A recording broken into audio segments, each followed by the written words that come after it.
रजब इस्लामी तक़वीम का 7वां महीना है जो रमज़ान अल मुबारक की तैयारी का आगाज़ करता है। ये महीना अल्लाह की रहमत का पहला दरवाज़ा है जिसमें बंदा अपने ईमान को मजबूत करता और गुनाहों से तौबा करता है। रजब को शहर अल्लाह यानी अल्लाह का महीना कहा जाता है और ये 4 हरमत वाले महीनों में से एक है जिसमें जंग व जदल हराम है।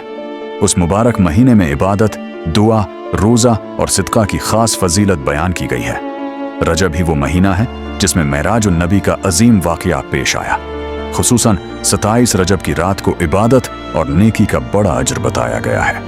इमाम जाफ़र सादिक़ अलैहिस्सलाम फरमाते हैं, जो शख्स अल्लाह की रज़ा के लिए खाना खुलाता है खुसूसन रजब के महीने में, अल्लाह ताला उसके लिए जन्नत के दरवाजे खोल देता है और उसके गुनाहों को मुआफ़ फरमा देता है। कंडे की नयाज हो या आम खाना, अगर नीयत खालिस हो तो ये अमल इंसान के दिल को नूर से भर देता है और अल्लाह के करीब कर देता है। उसी लिए अहले ईमान रजब के महीने में खाना खुलाता है। मैं नयाज, सिदका और खाना खुलाकर रमज़ान की बरकतों के लिए खुद को तैयार करते हैं। इस्लाम की बातें आगे फैलाना सिदका जारी होता है।